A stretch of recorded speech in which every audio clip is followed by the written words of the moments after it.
This week on the Notorious Scoundrels podcast. I think Jay would prefer silence for these drops, but you know. Whatever. Sorry, Jay. I'm not fucking sorry. Jay's painting his Grievous or whatever the hell he's painting, so I'm jealous of you, Jay, right now. Welcome to the Notorious Scoundrels, a podcast focused on tactics and competitive play for Star Wars Legion. Hosted by Kyle Dornbos, Michael Barry, and David Zelenka, with Jay Shalansky, the man behind the glass. Welcome back to the Notorious Scoundrel podcast. I'm Mike, and I'm here alongside David and Kyle. How you guys doing today? Good. I'm feeling pretty good. I imagine you are. You had a pretty big weekend. I did. I went to GenCon and I went 6-0, and I am now the North American Continental Champion. Yeah, buddy. So we're going to talk about that a little bit later on the show. We've also got a bunch of other stuff to talk about today, including we had some sweet new reveals at the in-flight report. We have some keyword stuff that we want to talk about in our Legion 101 section, specifically, I think, fire support and coordinate. We're going to talk about, in our competitive section, we're clearly going to talk about GenCon and the guy who won the tournament. Yep, we've got an exclusive interview. And right, yeah, it was really hard to get him on the podcast, man. It was difficult. Booked, totally booked. And then, if we have time today, we'll be talking about some hobby stuff in regards to the new Clone Wars core sets. Before we get to all that, though, we do want to talk about our Patreon. We hit our second goal, which was $500 a month. Thank you so much. We really appreciate it. At that level, we are going to be doing battle reports, and we'll be posting them as YouTube videos online for you guys to consume as content. So be on the lookout for those. I believe our goal at this point is to kind of get the first one in early September. So we'll kind of be bringing that back around as the month of August wraps up, and we'll give you some more information about that. But moving forward, you can expect those to be a monthly thing. So again, thank you for our Patreon and YouTube subs. Make sure that if you can't donate money, that's okay. We still love you. You can go to YouTube and you can click on the subscribe button. It's totally free to do, and it would really help us out as far as just kind of becoming like a partner. I think that's the term for YouTube. So if you could do that, that would be great. We also have a note here from our boy LJ Pena. He would like everybody to know that if you've won an RPQ and you haven't reported it, if you could report it on the Legion Tournament Circuit website, that would be very, very helpful, just so that we can figure out everybody that is qualified for Adepticon. And that's legiontournamentcircuit.com. There you go. So, I think. It is, I think. We can double check. Yeah, and put it 98% sure. Yeah. You guys got any other housekeeping stuff you want to go over real quick before we dive into some sweet new spoilers? I only have like one thing about Team League, just reminding people who are in the Avon-based Team League that the second round ends on the 12th and not tomorrow. So you have one more week to finish your games. And yeah, that's all I have for that. Sweet. Welcome to In the News. David. Yes. You were on site at GenCon. I was. For a very cool in-flight report. I was. Where they previewed some bad stuff. Did you just bleep yourself? I did bleep myself, just so that Jay didn't have to. Okay. I have a feeling he's going to go back and just add it back in because... Yeah. Just because. You know, whatever. Yeah, so I went to the in-flight report. It was pretty packed. It wasn't quite standing room only. The room was huge. It had like 1,200 person capacity. And so I was in the standby line, and we got in there, kind of towards the back of the room, of course, because everybody had a ticket, got in first. And wow, we saw some really awesome stuff for post Clone Wars core set. stuff. We saw Dooku and Rex. That was the first thing they showed us. Then we saw Phase 2 clone troopers and the B2 super battle droids, which are the next core releases, it looks like, for Clone Wars. And then we also saw, in my opinion, like the most spectacular thing out of all the reveals this weekend, the heavies, the first 2 heavies for the Republic and for the Separatists. We have the Saber tank and we have the AAT, which I'm sure everyone remembers from Phantom Menace. The lines of AATs rolling over the grassy fields of Naboo towards the Gungan army. And then last but not least, we also got a new, what they're calling a battlefield expansion, the Imperial Bunker, similar to a downed ATST style of expansion where it's a new terrain piece. It is the Endor Bunker, essentially. It has a fully sculpted interior. They allege that it has new scenarios in it, and that it has some campaigns or some sort of campaign associated with it. I'm not entirely I don't remember everything they said, but it was definitely really cool. And then last but certainly not least, they are going to release another Battlefield expansion called the Crashed Escape Pod, which will bring R2-D2 and C-3PO into the game. And that is something, as a Rebel player, I'm massively looking forward to, because I would love to play like a classic cast of character style list where I can incorporate as many of the Rebel heroes into one list as possible. It might never be competitive, but who cares? It's just going to be fun, and that's half the reason we play is to have fun with Star Wars. And R2-D2 and C-3PO are, I think the epitome of that, at least for the Rebel faction. But yeah, I mean that's what we saw for Legion from the in-flight report, and the excitement level was pretty high, I felt, and the crowd was obviously tired. They'd all traveled and they'd all gotten in.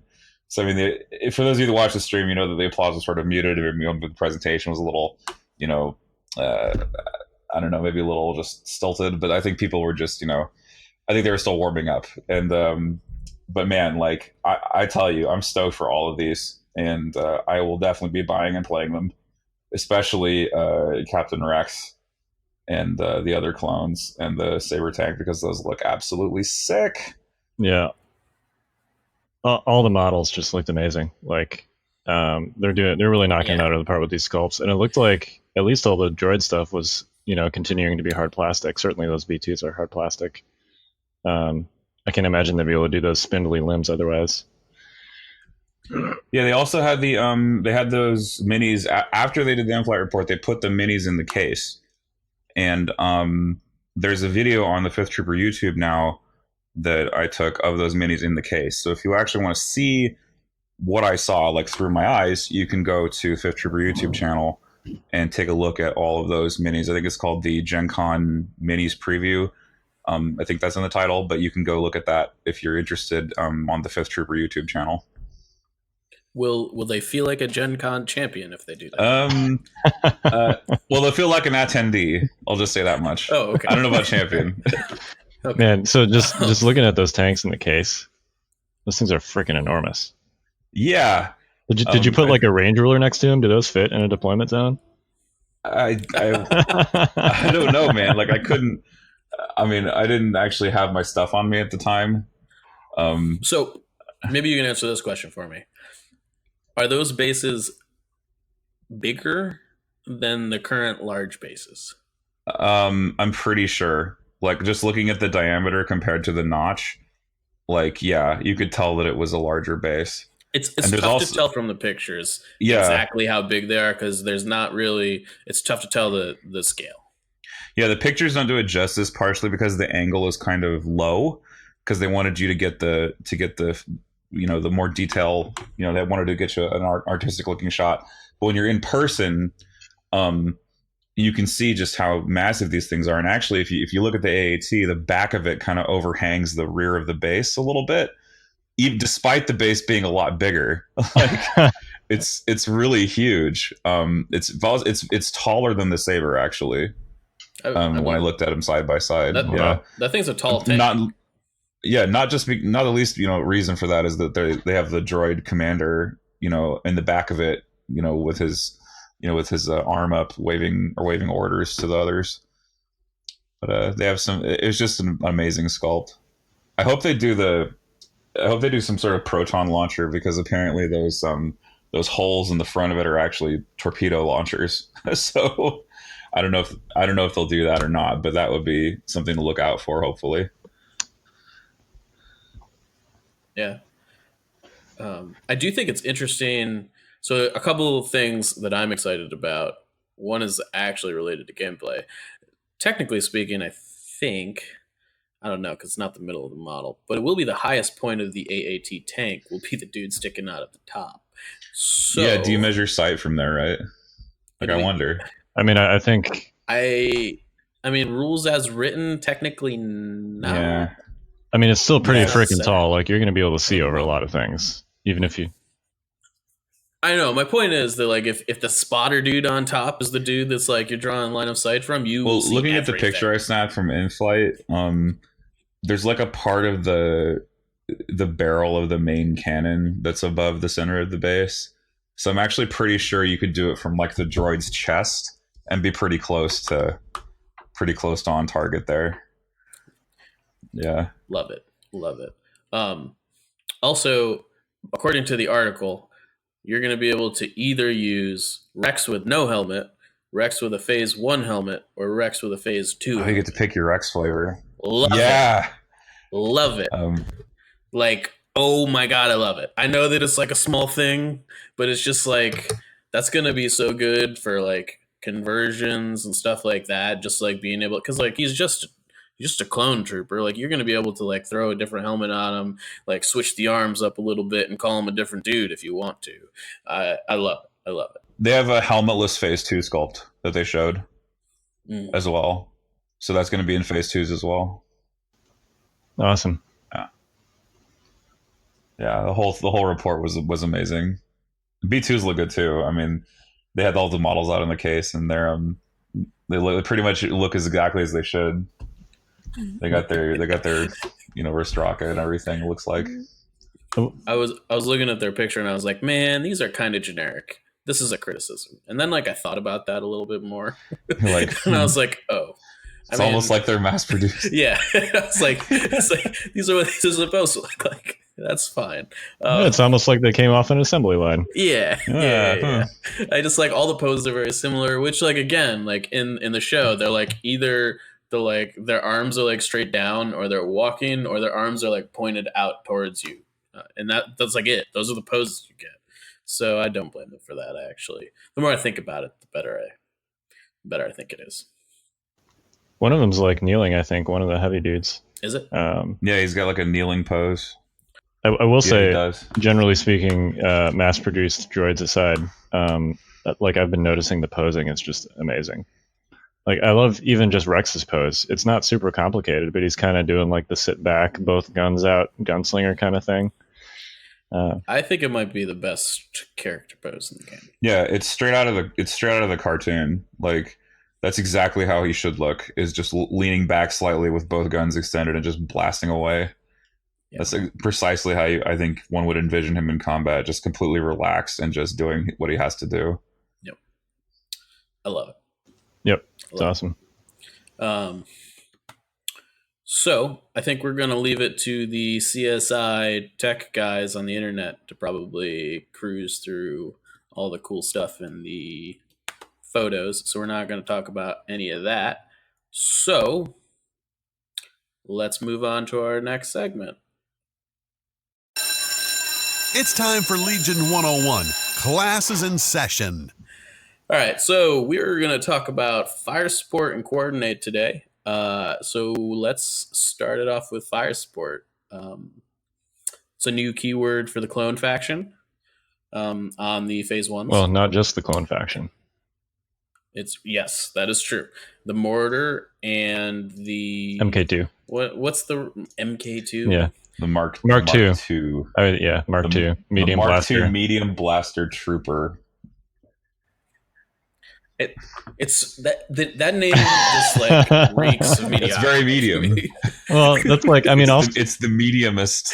I mean, blasters. Isn't that what like all Star Wars weapons are? It's just like a alphanumeric soup, right? Like DLT-19, Z6, MK2. Yeah, CM MPL. /093. Yeah. Yeah. I don't know. I just like this one. Just the name doesn't do it for me, right? DLT-19 has some punch. Mark II medium blaster just sounds like it shouldn't. I think it's the medium part, because it might as well just be like Mark II mediocre blaster. Yeah. It's the Mark II mediocre blaster. The Mark II adequate blaster. If it was like the Mark II heavy blaster, you'd be like, oh yeah, that's pretty badass sounding, right? Yeah. So let's talk about what the fire support keyword actually does before we kind of kick into how to use it. So in order to use the fire support keyword, you must have a face-up order token on the unit that has the keyword. And when another unit is firing at a target that would be eligible for the unit with the face-up order token to fire at it, you may turn that face-up order token face down and add the fire support unit's dice to the pool to the currently attacking unit. And weapon keywords, importantly. And weapon keywords, which is also important. So that's pretty good. That's the good thing about it. The bad thing about it is that you lose an activation for the turn, because that thing, the fire support unit, will not be able to go. Yeah. So there's a little bit of a push and pull there. If you don't care about activations, that's not that big a deal. I mean, there's really two other things you lose though too, right? Besides the activation, you lose an action, because that unit that's fire supporting is essentially only taking one action, which is the attack action. Mm-hmm. You also lose a suppression, because you're performing one ranged attack instead of two. That's also true. You're also not rallying with the unit that is fire supporting for that turn. Right, which could be good or bad depending on how you look at it. Yeah. It's worth noting that if you give a face-up order token to a unit with fire support that would panic or could potentially panic, you can make it so that it doesn't panic. Right, because you just skip its rally step. Yeah, I wonder if they'll ever fix that, because it seems like an added bonus, sort of like, I got to skip my panic check because I was fire supporting. It's interesting. It feels like the cost of dropping yourself an activation is, I mean, yeah, you'd be losing that anyway if it panicked, but I don't know. It's like a pseudo, right? Pseudo activation. It seems fine. Yeah. I think it makes less sense for Imperials and Rebels, but I do think that like when like clones shouldn't panic if they have an order, like thematically, right? Sure. Like they're like trained soldiers that like if they have an order, like they should be able to do what they're trying to do. So to me, that's just like very fitting with the clone faction as far as like what they're able to do. Right. I mean, mechanically, it's a little wonky, but they've been bred and trained by the Kaminoan, super soldier factory program or whatever after they get cloned, right? So they, like you say, I mean, they just remember their training and they don't flinch. So, do we want to talk about the MK2 and the mortar and when to fire support? So let's talk about those because those are immediately more relevant, and we can talk about phase ones after that. Right. Sure. You want to start us off? Yep. Yeah. So let's start off with the MK2. So the MK2 is 4 black, critical 2. It's got surge crit, not surge crit. It has surge hit. Functionally, it has surge crit because it is critical 2. But importantly, it's adding that critical 2 to whatever pool you're fire supporting, if you use it to fire support. So it's actually ideal when you're fire supporting a unit that does not natively surge to hit. Like Z6. Right, like a Rebel Trooper Z6. Rebel Trooper units. Yep. So because in that case, like it's much better to convert a miss to a crit than it is to convert a hit to a crit. If that makes sense, because usually a hit to a crit is, unless you're firing at armor where every crit matters, often sort of like the same difference. So, for example, if you're shooting at a unit in cover, and you roll 2 hits and 2 crits, that's the exact same result as if you had rolled 4 hits and no crits, right? There is one substantial difference that I will just caveat with that, and that is that those crits could not be guardianed, but the hits can. Right. So that's like the one case where it matters. Well, right. So if you're right. So like if you're stacking essentially static defense benefits like dodge and guardian and cover and all that, then you're reaching a point where the crits are more likely to matter. Right. But if you're already surging to hit, there's a good chance. So I ran some numbers with the vets and the MK2, and also their heavy, the CM93. You can check out all those numbers. We have an article up on, I think it's called Veterans Quick and Dirty, up on fifthtrooper.com if you want to check that out. I also included some fire support pools, including the Z6. But basically, you have like if you're just looking at the vet, so the vet heavy upgrade also has critical too, but the vets have surge hit. So if you look at just like the veteran pool, which is 4 blacks from the base dudes and then 4 whites from the heavy, on those 8 dice, you have like a 73% chance to roll at least 2 hits anyway, like 2 non-crits, 2 normal hits. So there's a 70% chance that you're going to be essentially completely wasting that critical 2 on that dice pool. So that's just an example of saying, like, if you're fire supporting something with the MK2, you don't want to fire support the vets, because going from critical 2 to critical 4 is not going to do anything for you. But with the Z6, going from nothing, surging on missing on surges to critting on surges is like a huge benefit to Z6. Same with like fire supporting Leia is tempting, but she already surges crit. Now she's got sharpshooter and pierce, so that changes the equation a little bit. I was going to say fire supporting Han as well. Right. And in the same diff. Right. There are cases for that. Like if Han's shooting into heavy cover, the extra dice with the pierce 2 are going to be useful in that situation. But like if you've already got a pool that has a lot of dice in it, like the veteran pool, and they already surge hit, there's no reason to fire support that with an MK2. Save it for a Z6 or something else with a smaller pool. I have a caveat to that statement. Okay. That caveat is, if you would shoot at the same target, you should still fire support. As opposed to not fire supporting anything at all? Yes. So like yeah. So the thing about this is that fire support effectively allows you to not worry about heavy cover on a second time.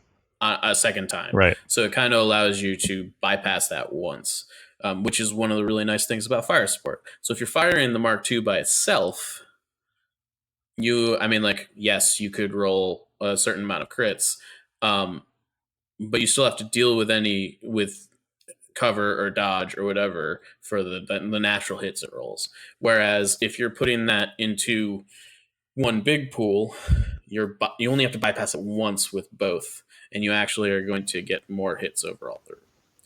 Right. Now, if you're shooting at a separate target with the Mark II that nothing else is shooting at, that no longer applies. Right, but if the Mark II is just going to like by itself shoot that same target, then you should just fire support. I mean, again, though, that kind of tying it back in, you might need that activation to like make sure your Luke goes last or something. So that's also relevant to that conversation. I think for the first month or so, it's probably not going to be super clear when fire supporting with the Mark II is 100% correct. Sometimes. Yeah, is there any merit to fire supporting a sniper?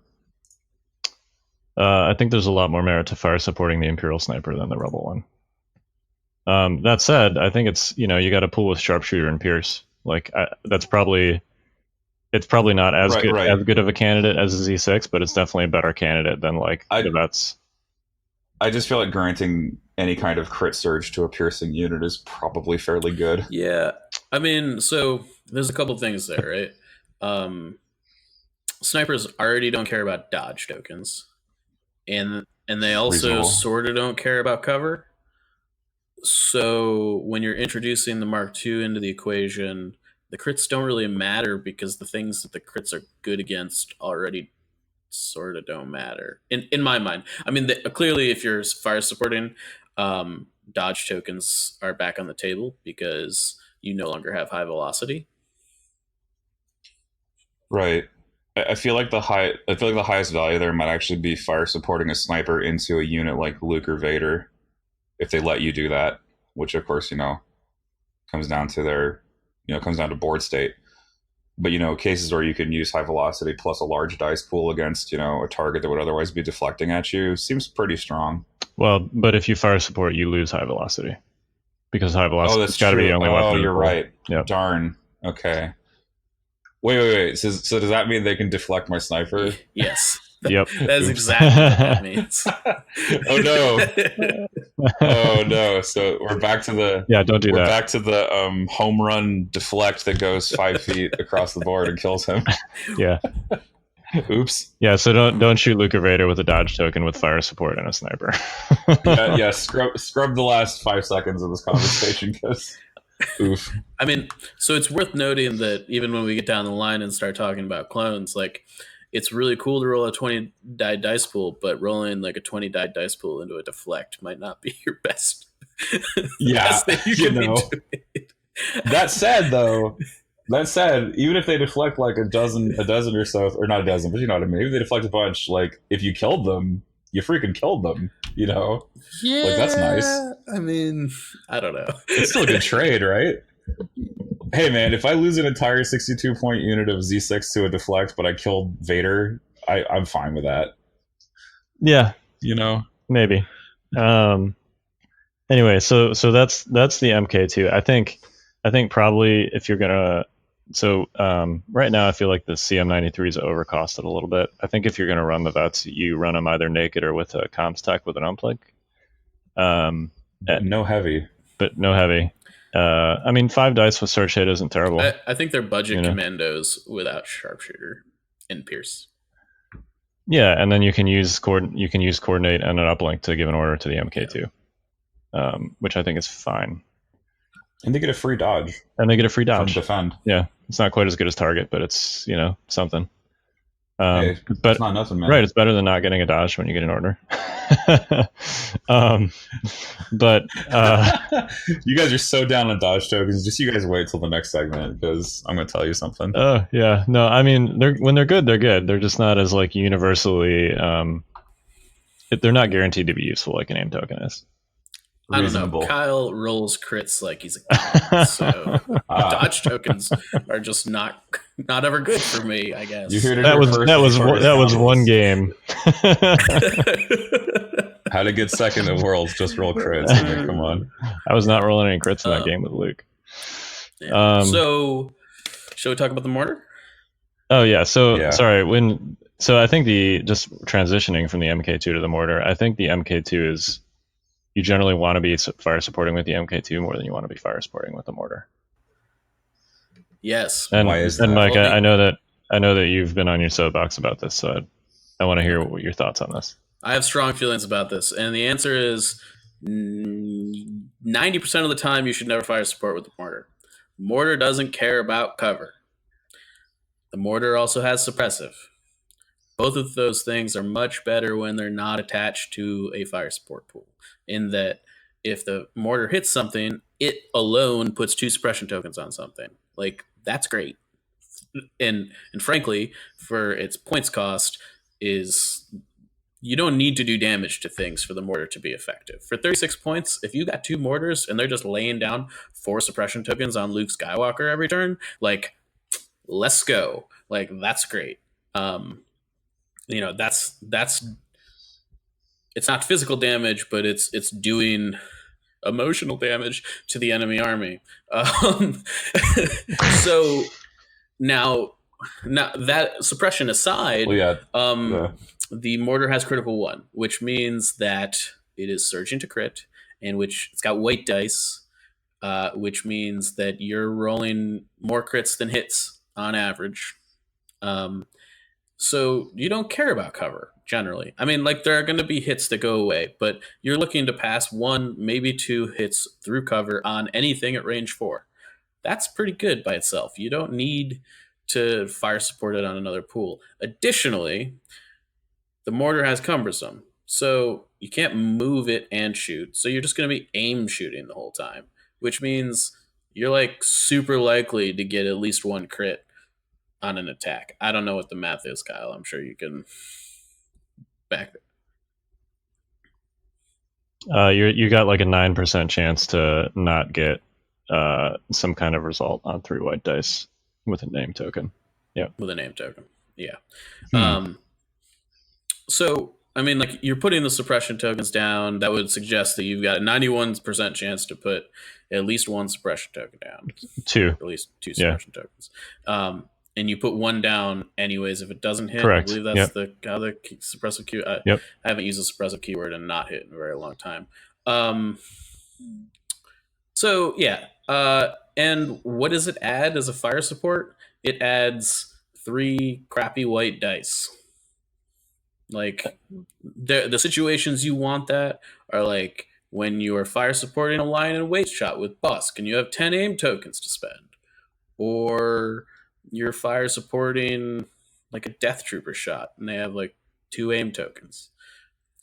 I don't know. So what I'm getting from what you're saying is that you have to be a little bit more open-minded with the mortar about using it as a standalone weapon rather than fire supporting with it, just because the fire support doesn't really add that much unless the target's already got some sort of way to backload its aims. Yeah, I mean, like unless you have some way to manipulate dice at a very high, like to a very high degree, like 3 white dice is passing like maybe 1 hit onto the pool. Like that's what you want to spend your order token on, is adding 1 hit to another unit's pool. Like okay. And this is while losing the 91% chance to generate its own suppression token that an aimed mortar shot would do normally. Like I don't. That doesn't seem worth it to me. Generally speaking. Okay. There are certain situations where it's good, but I think overall, the mortar is a great activation pattern for the Empire. We know how good snipers are at 44 points. Just wait till you see mortars at 36. But like. I don't know. That's my thoughts on it, and I'm sticking to it. I'm picking up what you're putting down. I agree with you. I think the situations you mentioned, Bosk line away Death Troopers, because they got precise too. I think snipers, if they have an aim token from Veers, because then if they take an aim action, that's 2 aim tokens. They have critical 1, so you're actually converting those sniper surges, which is helpful. And they have range 4, so they're more likely than other units to be able to actually fire support a sniper. But besides those, like a couple of cases, you're not going to fire support a stormtrooper squad. They already surge hit. They're getting no benefit from that critical conversion. They got a ton of white dice that they're going to have to reroll anyway. I could see fire supporting shores in certain situations, but again, like you noted, it's basically Veer's dice pool at range 4, right? Like you're either going to roll crits or you're not going to roll any paint. So, would you fire support a DLT shot against a vehicle with a mortar? Because then you have impact 1, critical 1, and then a fairly substantial dice pool to get natural crits and surges. Yeah, I don't know the math off the top of my head, but it seems like there might be something there. I mean, you're giving up suppressive again. But you're the target you're hitting isn't going to get suppressed anyway. I understand. Right, that's what I mean. That's what I mean is that you're not giving up 1 suppression token, you're giving up 3 in that situation. And let's be real, it's not like Imperial's ever had a problem dealing with armor anyway. Well, that's the other thing. The mortar probably makes them less good against it because it takes the place of a DLT. Now, I say this while double tanks are killing other Empire lists that don't have, more than just a DLT in Invader League right now. So this may change. Yeah. I think overall, outside of the situations that we've kind of listed here where you fire support with the mortar, you should think of the mortar as a suppression battery that sometimes deals a hit. And if you don't want that, you probably don't want the mortar. Like the mortar isn't going to kill things, but a suppressive weapon on the field that's at range 4 for 36 points is pretty hot. Yeah, that's a good deal. Especially if you're in a situation with like, you know, if you Annihilation looms on turn 1 and then start passing, you know, 2 suppression tokens to a couple of units, and all of a sudden it's turn 1. The unit there are units in the game that haven't activated yet, and they already have 3 suppression tokens. Like, you can start making units panic very quickly with more. Yep, and then you follow on with a Death Trooper or something else. Also has suppressive, right? I would just or like boss to point out who also has suppressive. Yeah, I mean, so to me, the mortars are kind of this cumulative thing for the Empire faction that has kind of been like building, and this is kind of, I feel like, where the dam breaks on the suppression, in that like we've got Death Troopers and we've got Boss, but you really don't want like more than 1 or 2 of those things in your list, so you only have like 1 or 2 sources of suppression, and mortars just make it so you're like, oh, now I have 5. You know, I've got Boss, Death Troopers, and 3 mortars. That's 10 suppression tokens across 5 units. Like, have fun with that. I don't know. I'm feeling really good about it just because I mean, I'm sure this might be shared by other people, is that when I started playing Legion, Darth Vader and suppression, right? So suppression became synonymous with fear and ruling by fear. And the Empire now to have like the ability to field an entire list full of suppressive weapons is just, it's the fulfillment of their identity, right? Like this is, now we're seeing like the real fruition here of the Imperial war machine and their power. Yeah. I mean, that's not even to talk about like, oh, it's turn 2 or 3 and I've been like double mortaring a couple of units, and now I'm going to play Master of Evil and like stack another 3 suppression tokens on top of these units that already have 3-4 suppression tokens. You know, you're talking about a situation where units are actually going to panic. That's pretty rare in Legion nowadays. I don't think it's going to be that much rarer for much longer. Yeah, there's a reason they put a three count suppression token in the Clone Wars core set.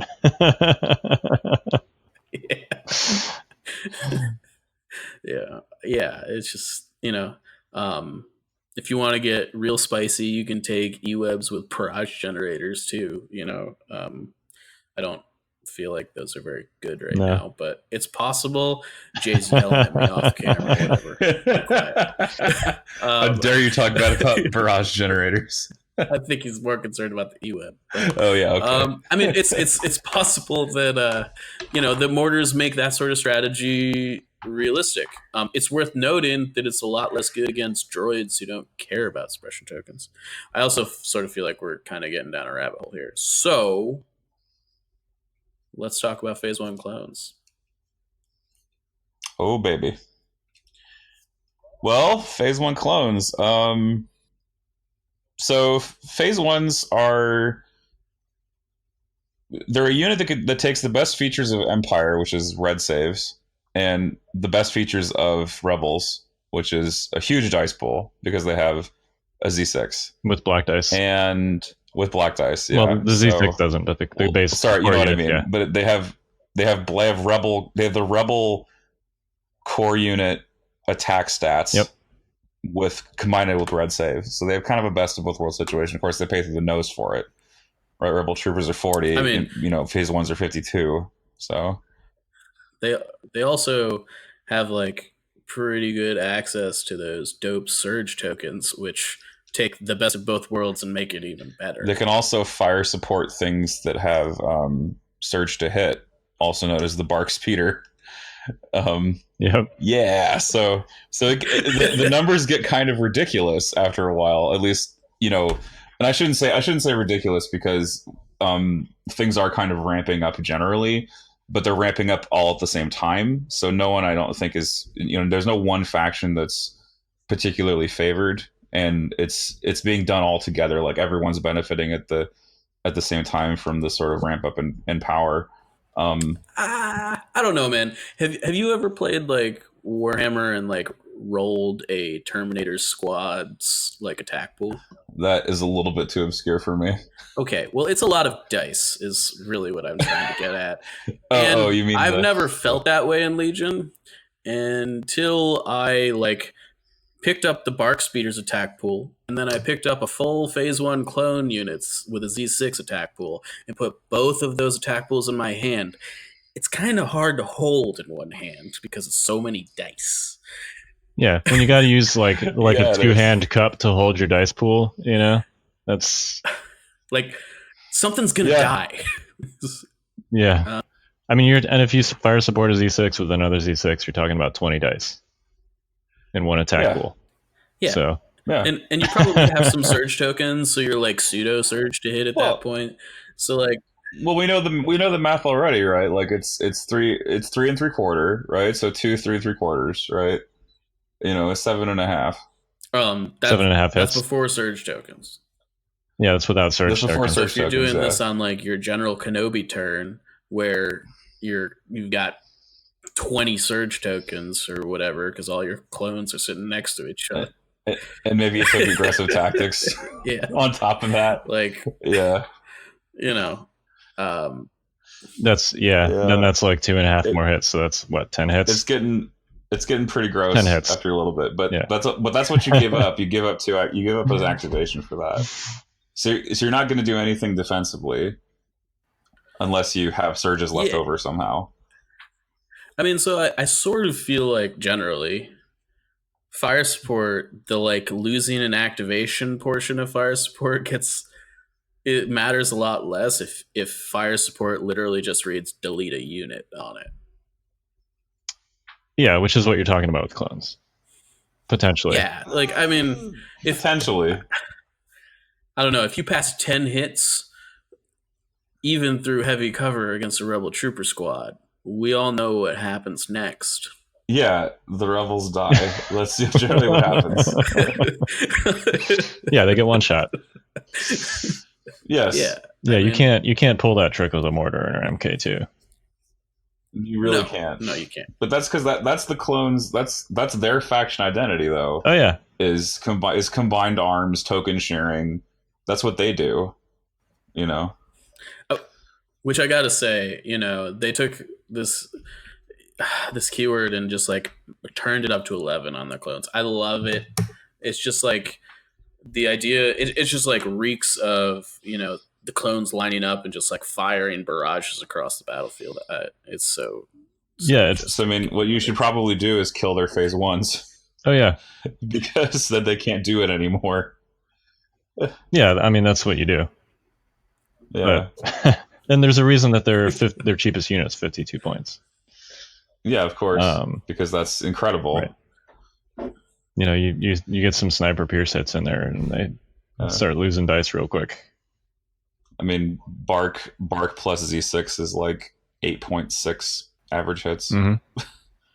It's kind of gross. And you can take 2 Barks in your list and uplink them and play push behind it or something and have, 8.5 into one target into activations. Yeah. Like, that's a lot. Or you slam like link targeting array on that thing. And oh, God. Yeah. give it some aim tokens. Yeah. No big deal. Takes a compulsory move, then it takes another aim token, so it's got 2 aim tokens and like 17 dice. Yeah, seems fair. Well, I mean, so that doesn't even count the fact that like if you're like fire supporting 2 phase 1s together and there's like random aim tokens lying around, like they can just use them. Right. Well, this is good because this is actually great because that's going to put people into it's going to give more pressure on people to play the positional game. Oh yeah. Yeah. No because doubt. now we're in like I'm going to use a WoW reference, right? We're in raid boss territory. Don't stand in the void zone. The void zone is where you're going to get fire supported with no return shot. Yeah. Yeah. or you need to force him to fire support in such a way that the rest of your army whatever's left of your army gets to shoot that unit and kill it within the round. Yep. Is the hope. Yep. Yeah, and it's make him punish the heck out of him for doing that. And you know what that void zone is, right? Because the fire support unit can't move before it fire supports. So exactly. So you know exactly what their reach is. Yeah, it's based on their weapons range. Right. So it's worth noting that while you are playing clones, you should attempt to put units that would normally be suppressed into places where they can fire support, because you want your units with suppression tokens on them to be doing the fire supporting, if at all possible. Yep. Because they're only going to get one action anyways, and it's probably going to be to shoot something, so it might as well be fire support. Yep. Just as kind of like a quick, easy rule of thumb. Now, if they're not in range to fire support anything, don't do that. No. But just activate them normally. Yeah. But, if you can, you want to kind of make sure that you're getting as many actions out of your army list as possible. If you've got a unit that is suppressed, it is better for them to fire support than to activate normally. For the moment, though, I'm wondering if you run strict orders on Obi-Wan. Speaking of suppression, just because we don't have any...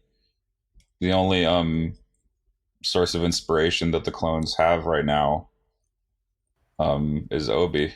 I mean, aggressive. Yeah, you want aggressive tactics. Yeah. Yeah. Okay. Fine. Yeah. I just like making your clones death troopers defensively is. Yeah, it's probably just too good to pass up. Yeah, I mean, it's only for what, like 4 shots or whatever, but. It's 4 dudes a turn. Yeah, I mean, like if that nets you like not losing an extra 4 clones, like that's a big deal. Yeah, it's yeah, that's really like the big. rate on that. Like I'll pay 10 points to save 4 clones a turn. Yes, please. Totally. Yeah, and they can share those search tokens, so they're never going to waste them. Yeah, and it also like frees you up so that you don't have to like put force guidance on Kenobi. The fact that he's only got 2 force slots is limiting. Yeah. Push and trick. I mean, I don't know. Yeah, I think that's what you want. I think it's pushing. Trick is like obviously good against pushing Grievous. Reflexes. Right. I mean, he's got Sarasu Mastery. That's true. Yep. Yeah. Tell you what, I'm going to split the difference and start with Reflexes Trick and go from there. You're going to leave home without push and a force user, David? Hey, man, it's not... again, next segment, I'll tell you. That's fair. All right. Yeah. So, we've talked about fire support for a while. Do we want to go over coordinate? Yeah, let's quickly hit coordinate. Yeah, let's hit it up. Your wheelhouse, all right. So. It is. So let's talk real quick about let's start with MK2s and mortars, and then we can actually, you know what? Sorry, let's start with CIS because it's way simpler to do with them. Yeah, it's way simpler to do with them. So the B1s can coordinate to other droid troopers, which means when they get an order, they can pass another free order to another droid trooper, which is just B1s. Cannot pass to Grievous or Droidicas, but that's still amazing because if you got 6 B1s in your list, that means you give an order to one of them. If they're all close enough to each other, then you just gave an order to all 6 of them, right? And you can daisy chain it. They don't all have to be within range 1 of the original target, right? So like if they're in a line all the way across the battlefield, you start on the left side, he gives an order to his homie next to him, that guy gives an order to the guy next to him, etc., etc. Cohesion is super important with droids. You're going to want some kind of clear squad marking or base coloration or something because your dudes are going to be in a dog pile across in a line. And there's likely going to be 40 plus of them. So yeah, and your cohesion is going to be super messed up because of coordinate because you want to make sure that you got some I don't know if you guys have heard the term honeycombing, but so think of like what a beehive looks like, right? Where you've got like hexes. Just think of like a hex grid with 2 rows in it. Generally speaking, like if you get a unit that gets blown up, say hypothetically by a 20 dice fire support pool, Hypothetically. Yeah. Hypothetically. Turns out 20 dice fire support pools are pretty good against units that don't have saves. Right. So if that happens, you don't want there to be a hole in your chain, right? So, Right. what I mean by honeycombing it is, you put like 2 units next to each other, and then you put a unit behind them, or like intermixed, right? So that if the middle unit gets blown up, you still got a range 1 jump from one to the next. Does that make sense? Yes. So yeah, do that. The other thing with B1s is so like core box lists are going to look like something like Grievous 6 B1s and 2 Droidicas, or Grievous 5 B1s and 3 Droidicas, something like that. So you're going to want 2 uplinks basically in every CIS list. You can put them on your B1s. B1s don't lose actions to suppression, so you're going to be much more likely to be able to actually take a recover action on a given turn to recycle those every turn. Obviously, like on your 3-pip turns, you can just issue orders to the B1s and then chain them. But it's also notable, like if you got like 6 B1s, 2 Droidicas, if you have Droidicas with, say, link targeting array, you're going to want to give them orders. So if you got like a push turn, right, give your 2 orders to the 2 Droidicas, trip your uplinks for the B1s, and then put Grievous in your bag. Same. It's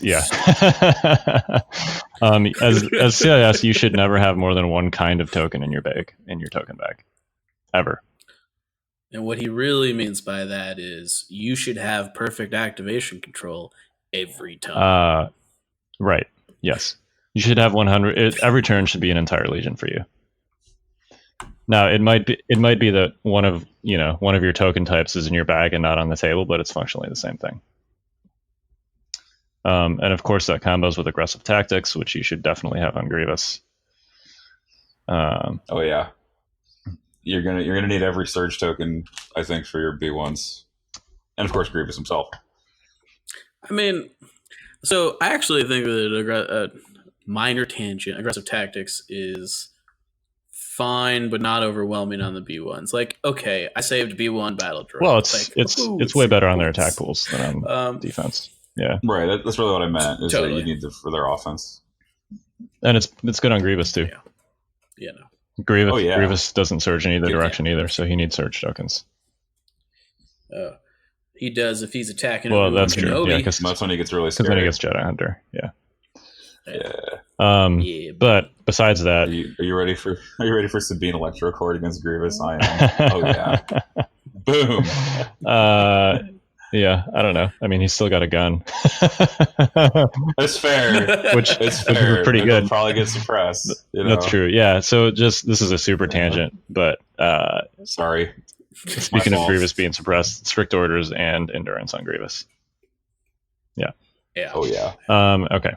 Pretty good. So that's a tangent from Coordinate. We'll have actually a CIS article at some point out this month or next. Yeah, I hear that's happening. Yeah.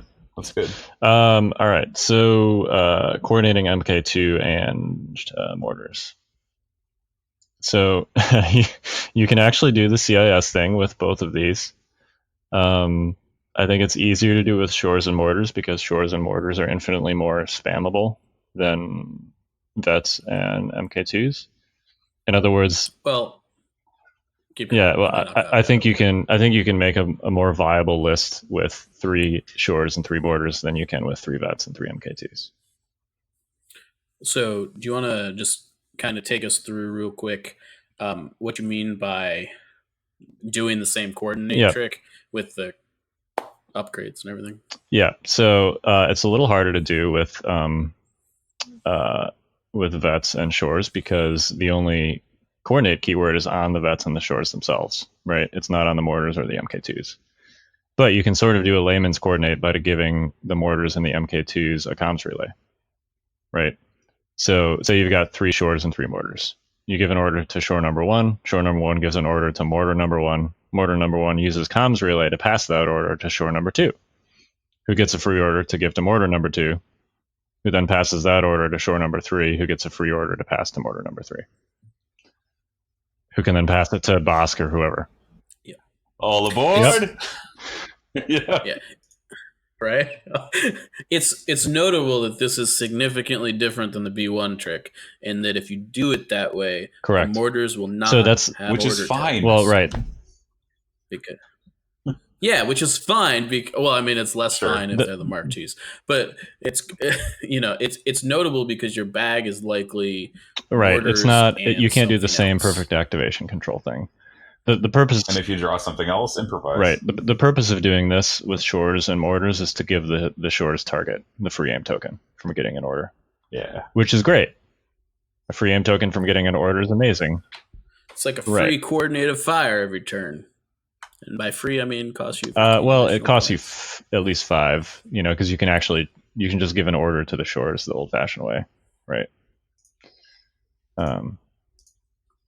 Sure. So I guess if you want to give 2 extra orders out, you need to pay 10 points for the relays. Oh yeah. Yeah. I mean, I think so. You can do 3 and 3. I think this is fine. I was actually throwing a list around earlier that was like a variation of my Invader League Veer's Bosk list, but it had 1 shore and 1 mortar with a comms relay. The shore had an uplink, and then you've got 4 turns where you're uplinking the shores because of Imperial Discipline. And then even like on your push turn, you can, like on your max, you don't need improv in that list because on your max firepower turn, you can uplink the shores, get their free aim token, pass that order to the mortar, which passes that order to Bosk. So on your max firepower turn, you've got an order on Bosk, shores, and on Veers. And then same thing on any one of Bosk's command card turns. And then even on your push turn, you can give an order to Bosk and the shores and then pass that free shore order to Veers himself, basically. So yeah, it's just a way to throw an extra free order into the pool. I think it's way better with shores, that trick, because I think you need your MK2s to be fire supporting. And as we discussed, Dave's got his head in his hands right now. I just want the audience to know this. Yeah, because I'm just imagining you trying to explain this chicanery to a new at your local. You need a diagram. It's you need a whiteboard. Yeah. Right? Yeah, you need a flow chart. It's funny you should mention diagrams. You might see them online shortly. Oh yeah. Oh, interesting. Yeah, I'm working on a short article, which there will be a diagram in it that has this. Yeah. The other neat thing is if you're running a Veers list and he's got aggressive tactics, not only are you giving all your shores aim tokens, you're giving them surge tokens, which is super great because their stat line outside of fire support is essentially identical to clones. So right. They just have target instead of fire support. So, right. So they get a free aim and a free surge. And they can spend that surge on offense or defense. Which is pretty good. It is. Sadly, vets cannot spend surge tokens. Womp womp. Yeah, surges are not that great for rebels unless you're just running a pile of Z's. Would you rather they were able to spend surge tokens? Because that would not be good. Yeah, please. Well, no, I'm grateful for every unit that has a surge. Trust me. Yeah, no, I mean, I'd rather they had red dice and were able to spend surge tokens. That's fine. I'm just making a point that if you wanted your rebel veterans to have B1 battle droid saves, you can have that. No, that's not what I'm asking for. All right, great. But Kyle, for one attack, they'll be rebel troopers because they have defend 1. Yep. But they don't have nimble. There you go. Do we got more to say about coordinate, gentlemen? No, I don't think so. All right, sweet. David? It's good. It's real good. Okay. It's awesome what those guys said. Okay, sweet. We're going to move on to our next segment where we're going to interview the champion of GenCon. Get ready for advanced tactics. Hey, is that Grievous? That is Grievous. Nice. Jay is showing us a painted Grievous. Jay, I'm so jealous. So we're here with the GenCon champion. It was really hard to get him on the cast today. We had to pull a lot of strings. David Zelenka, my man. How you doing? I'm great. I it feels good. It feels good to win. It feels good to win. That is really like the most obvious thing I could say. So this is actually the first. I think this is the first major event you've won, right? Correct. Ever in all of my minis gaming career, apart from this RPQ that I went to. Oh well, that counts. But yeah, it does. But it's not a 64-player tournament for sure. I mean, wasn't it a 64-player tournament technically? GenCon was. Yeah. GenCon was. Yeah. That's what I was trying to say. Okay. All right. Sorry, did that come up backward? I apologize. I don't know. I maybe got confused. In any case, tell us about what's going on. Talk about your list. Okay. So, everybody's running Sabine. Everywhere I look, Sabine this, Sabine that, and one day I had to play this guy. You might know him. His name's Luke Cook, and he smashed my face with Death Troopers while I was running Luke Sabine. And I came to a bit of a realization that, one, I really miss command slots, and two, if explosions doesn't do X amount of damage, where X is like greater than 8, it is really hard to make Sabine do much after the fact. And I just said to myself, why am I punishing myself by running Luke and Sabine? I should just go back to running Luke and Leia and just learn to deal with it, because Sabine is... Well, she's not worse Boba, she's different Boba. But I just decided to go back to what works. And so I ended up running Luke Leia because it's what I've been playing for Team League. And I thought to myself, what are some things I've learned from recent games that I've played? I felt like 2 medics was very comfortable. So I brought 2 medics with 6 Z6 troopers.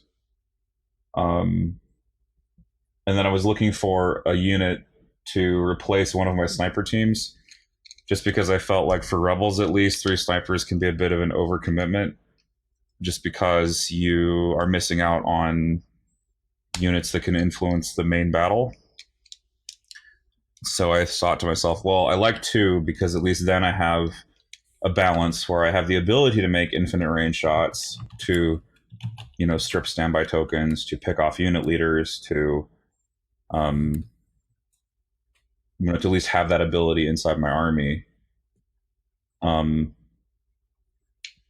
So I was looking for this unit. I ended up with about 88 points or so, which was exactly the health of a full commando. So I tried to do a full commando. I played a game with it, instantly didn't like it.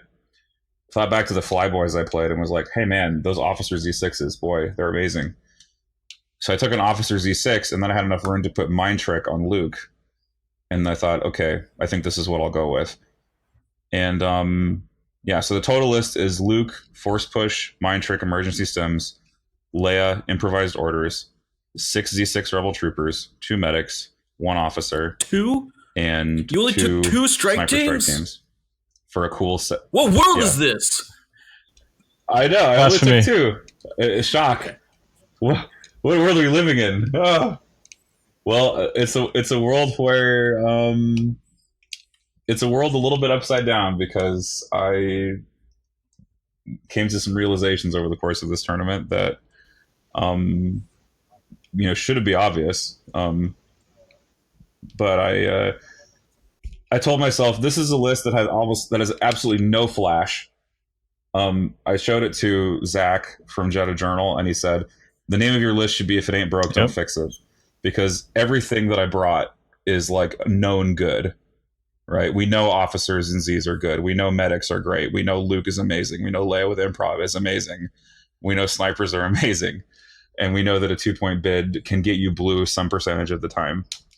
And so it met all the criteria I felt for what I'd be comfortable trying to go 6-0 at a national level event.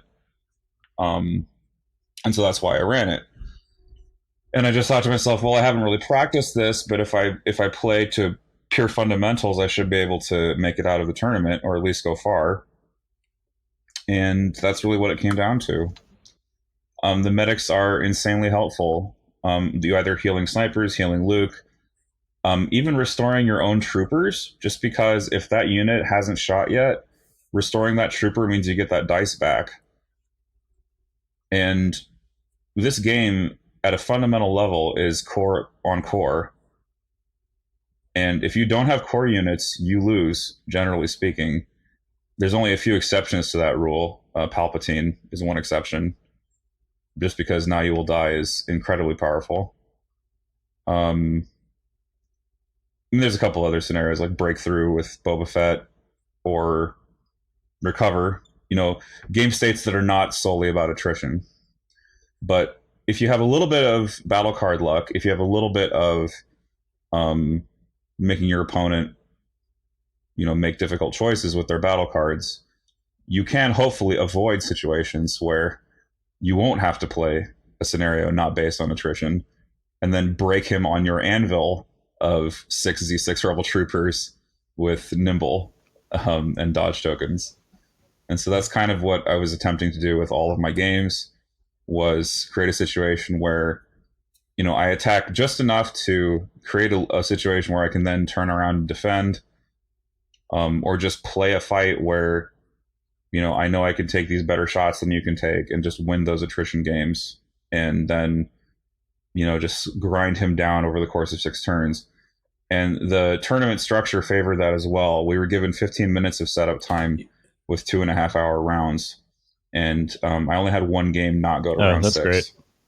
That was actually, yeah. So every game I played went to round 6, except for one, which went to round 5, and likely because it involved a lot of thinking about saboteurs, and it involved a lot of thinking about the breakthrough math, because it was a breakthrough game, and that was actually my scariest game, a game that I came very nearly close to losing. Primarily because Andrew, my opponent, had an excellent explosions turn where he dealt 9 wounds to the backfield. And I was trying to defend against Sabine's breakthrough push. And we'd split our armies roughly in half, basically, because we were both going for the objective. Because I knew that with Sabine in the picture, even as blue, I couldn't sit back at all. And because Sabine can just break at will because she's so fast. Right, so I had to put something back there to defend against her. And Sabine, with the help of some of her friends, namely an officer fleet and another Z6 trooper, very nearly got the breakthrough on me. But again, this was a fundamentals-based list, and something that a number of my opponents who played breakthrough against me forgot or didn't know about, was that if you tie something up in melee on round 5, they basically can't break through unless they punch their way out. And there were both situations where my opponents got tied up in melee, had to punch their way out, couldn't do it because I had a dodge token, or because they just blanked out. In Andrew's case, he had 4 rebel troopers punching a lone officer unit leader with a dodge and rolled 0 hits. I'm sorry, which was insane. That's feel bad, man. And that by itself caused the tie-up that put the game on to points. Yeah, that's super lame. Yeah. There was also a moment during that game where one of the deployment markers got bumped, and I realized that as we were entering 6 that I needed to double check where the zones actually were so we could get a more accurate picture of what was going to break and what wasn't. And we realized that there was a rebel trooper unit that would have had a breakthrough if the zone marker was accurately representing the zone that did not get one. So that was a little bit of an awkward situation, but Gotcha. It was just because we had been that place was where Sabine had gone through to do her explosions turn, so the marker had gotten bumped. So that was purely accidental because we were playing over the marker. But yeah, that was really the closest one I felt out of all the games that I played. My first game was against Bob Swaim, who's an awesome dude. I think he judged the Muncie RPQ. He played Sabine double rotary, which was actually the archetype that gave me the most trouble all weekend because rotaries are they're basically the Grim Reaper against Rebel Troopers. Being out of cover against a rotary, you might as well step in front of a freight train because you are going to get smoked if that thing rolls heavy. And so I encountered 2 of these Sabine double rotary lists, which I think are fantastic. especially against other rebels, just because rotaries are sick and rebels don't have an easy time against armor, and plus it gives Luke something to think about. It's like, okay, Luke, do you ward against Sabine? Do you zone her off to keep her from exploding all over your whole army, or do you go and engage his rotaries because it's about the only thing you have that can actually kill those things in an insignificant amount of time? You know what I mean? Yeah, if you're trying to kill them with Like, V6s, you're going to be fishing for crits all day, especially if they got right R5s. Right. So he had two astromechs behind these things, and thankfully it came down to a point. It came to a point where I was killing astromechs with wounds in the tank just because I had anti-core damage. And so that's the sacrifice that these lists that incorporate like large numbers of supports and snipers make, is that their core units are just weak. And so in the core on core battle, you just crush them because you have, not only do you have 2 more guns, you also have 4 more wounds than they do from your medics, and you also have Leia, who's handing out dodges, and you have Luke, who's handing out dodges. You have all kinds of crazy stuff going on there. Yeah, and I wanted to bring up something earlier that I talked about with you guys in the segment prior.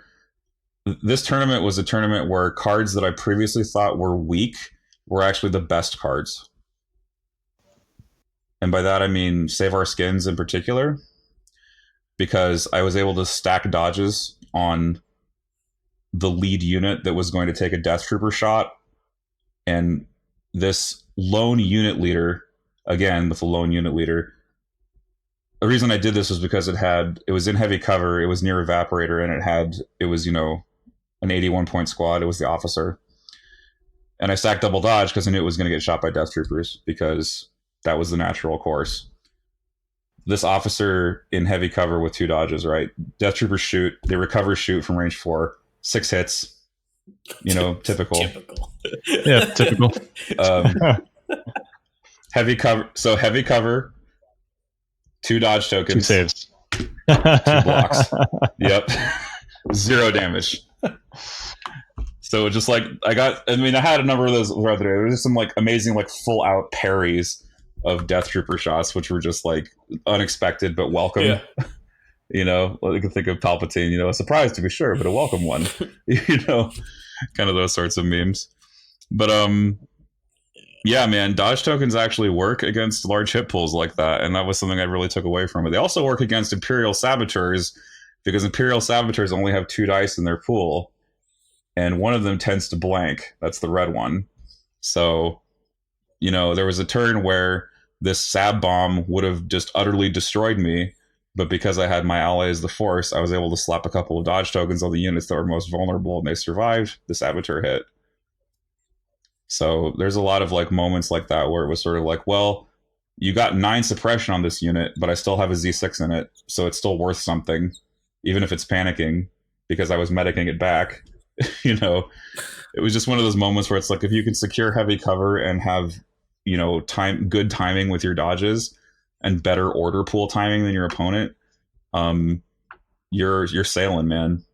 You're like a well-oiled machine, and they're kind of just clanking along, like hoping their order pool comes up. Yeah, I mean, activation control is huge, like in a tournament setting.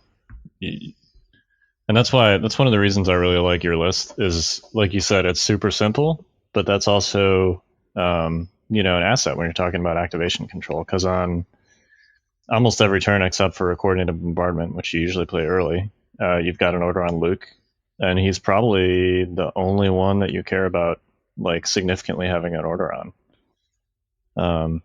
In some of those like RT Sabine lists you reference, you want an order on Sabine. You also probably want an order on the RTs. Of course, Sabine can't give them orders generally. So you've got to do it with whoever your other commander is. I saw like some crazy token mix Krennic lists too with Sabs and stuff where, like if you don't have order tokens on those Sabs, you're gonna have issues. So I like your list. It's it's fairly order pool neutral, and you've got control of your one focus piece. So There was a moment even in the final game against Jace where Leia did like a last first against the Sab team for 3 hits each time and just blew it off the board. Yeah, it's just gross. And I mean, Leia pulled her weight so much this game. I gotta tell you something, man. Like Luke. Okay, so you look at Wonder Twins, right, and you think, well, Son of Skywalker is like one of your strongest cards, right? And actually, it was strong, but not for the normal reason.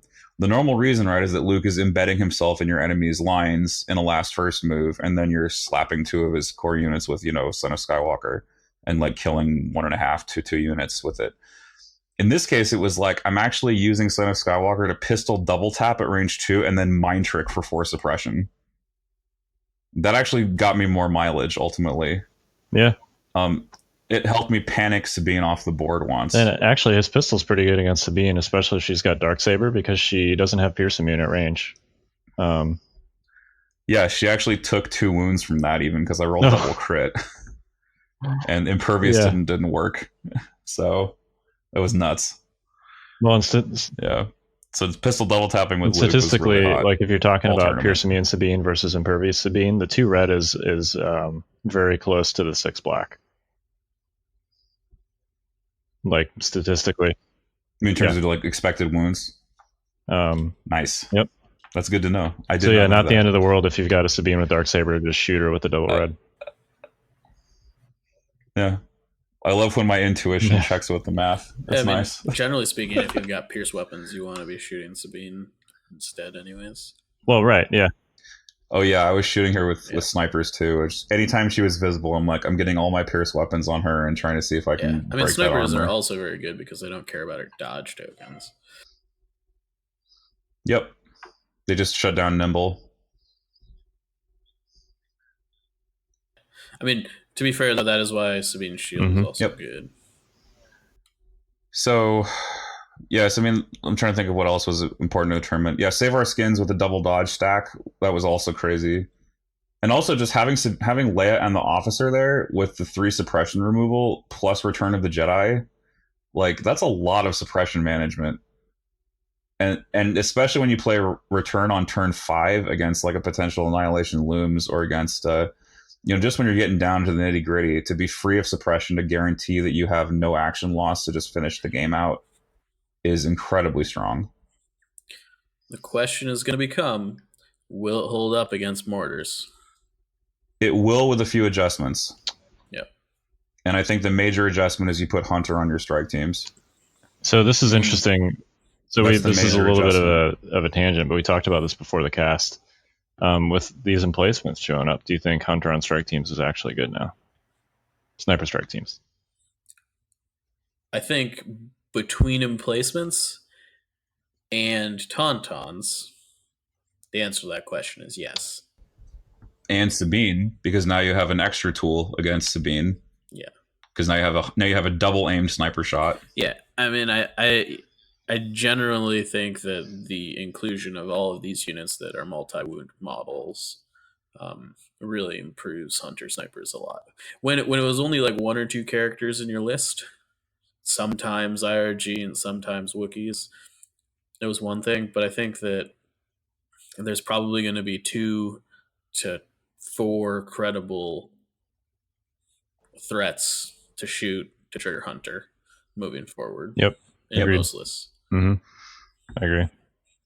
And even if there isn't, there's always going to be a character that you can shoot at some point.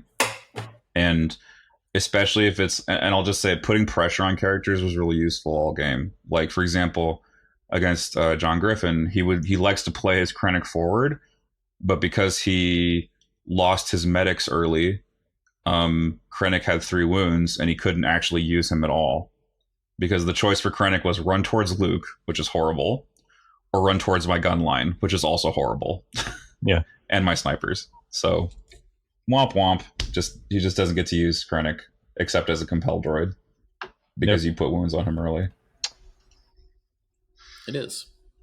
It's a beautiful thing. Man, it was a great job. Congratulations on taking the whole thing. I was closely following throughout the whole thing on TTO. It's like I kept hitting a refresh on work on Thursday near the end of every round. just anxiously seeing whether you were going to take it home, and you did. So nice work. Can you? I want to see your dice real quick. I know folks can't see the webcam, but let's see this ridiculous dice trophy. Oh yeah, this dice trophy. Yeah, so here it is. So it's the Star Wars Legion. Yep. 19 So it is. dice. It is about the size of a child's fist, a little bit smaller than I would have thought. Yeah, it's a little bit. Yeah, baseball. That's a good. Yeah, child's fist is a little smaller. Yeah, it's got pretty much all the icons on it, like a crit, a block, a surge. Yeah, it's got crit, block, defense surge, and attack. Yeah, so surge. that's pretty cool. I think you should, as you suggested, make like a necklace out of it, like Flavor Flav, and just wear it around your neck. Yeah, I promised Ryan if I won this thing that I would make a necklace out of it. That's we're gonna make that happen. That's not gonna be comfortable to wear. It's gonna happen. Yeah, that's probably true. My wife says you're just gonna ruin it, you know. And I mean, you'd want to put it in like some kind of case. I gotta win. I gotta win. I'll be able to get another one. There you go. Yeah. Okay. Yeah. Just cool. So a couple other things happened at GenCon, the tournament. So let's talk about those real quick. The first, just briefly, there were some penalties handed out for sportsmanship, or rather unsportsmanlike conduct. Mm-hmm. Yes, I heard about those. Did not witness it personally. Yeah, so this was in the Friday heat. We're not going to like name any names or go into details, but we'll just say, we did an episode on sportsmanship a few episodes ago after Northeast Open. Don't be a douche. Yeah, like it's not hard. You're playing. We're all playing with plastic space dudes. Like it's toy soldiers. I know that there's like a giant plastic acrylic dice at stake here, but yeah, just chill out, people. Like, this should not be complicated. You gotta understand, this is my life. Yeah, I mean, people gotta relax. That's all I gotta say about that. Yeah. Hey man, those double-sided plastic dewbacks and tauntauns are pretty sweet. I have a full playset too. Ooh. I mean, it's just like I would like to be able to know that you can go to a Legion event and not have to worry about this sort of stuff, and it feels like right now we're not really in that place, and it would be really great if we could get there. Yeah, and it's not good for the growth of the game either. I mean, I heard somebody was saying that they got like a text or a message from a friend who didn't even play Legion but was at Gen Con, and they're like, man, I heard the Legion players were like throwing miniatures and stuff. And it's like, yeah, if Legion's getting a rep is anything that contributes to a rep is like a game that has douchebags in it. We don't contribute to that. That's not going to be good for Legion's growth. And it's not going to make for a good tournament experience. So, we're all in this for fun, right? Like you can't make money playing Legion. So not that would excuse the behavior either, but like this is a game. It's supposed to be fun. You want to know when you show up to a table at a tournament that you're going to have fun and your opponent's going to have fun. So, I mean, like just when you start a game, make it a point to like get to know your opponent, crack some jokes, and like, I don't know, just like make it a good experience. It doesn't need to be confrontational. Doesn't need to be aggressive. And you know what? Like if you lose, that's fine. Like I think that's part of what, I guess there was a lot of intensity and, people felt like there was a lot on the line. Like, yeah, it's a tournament, but, it's a game. Like, I know this is a competitive podcast and we talk about how to be better at Legion and such, but like, it's a game. You're supposed to have fun. Have fun. Try and have fun. It helps just to view the game as a problem to be solved and not as a battle of wills. I mean, this isn't MMA. We're trying to inflict pain on our opponents. Like you're just trying to play. You're playing like a crazy form of chess with dice. I mean, I think you can still look at it as a battle of wills and shake hands with your opponent and have a good time. Like, I mean, look at like all of the like paragons and sports and stuff, right? Like they generally speaking, the people that are really good at playing whatever their game they're in, like have a really good relationship with their opponents. You know, like generally speaking. I mean, there are exceptions to every rule. There are, bad eggs in every bunch, but like, it's just like, I don't know, like at the end of a soccer game or the end of a football game or the end of a hockey game, you know what happens? They line up and they shake hands and they pat each other on the ass and they're like, haha, good game, I'll see you next time. And like that's how it should be. Minus the ass patting. That might get you. That might get you a game loss. Clearly, but sure. I just like I put that in there as an example of like, I mean, in professional sports, that's specifically in hockey. Yeah, please don't pat your Legion opponent on the ass. Yes, please don't do that. I'm not advocating for I mean, I wouldn't say no, but sure. Oh my god! But like. I mean, that's how sporting events go. You should be able to reconcile the ability to, people. There are guys out there that lose the Super Bowl and hug it out with somebody on the other team. Like, if people can do that, you can lose the Star Wars Legion game and deal with it. So that's all I got to say. Yeah, I mean. I'll just cut in and say, like, in the final match, right, it was high stakes, but Jace and I were, we were, I mean, congenial, right? We were, like looking forward to the match, and we were helping each other with range calls and checks and things like that. And, it was just like, this game is not going to be decided on attitude or holding back information. The game is decided on skill and decisions, right? And that was apparent during the whole course of the game. So, I mean, and variance, of course, but that's neither here nor there. You can't control the dice; it's not possible. But yeah, I mean, I think the lesson here is just be cool. Yeah, don't be a douche.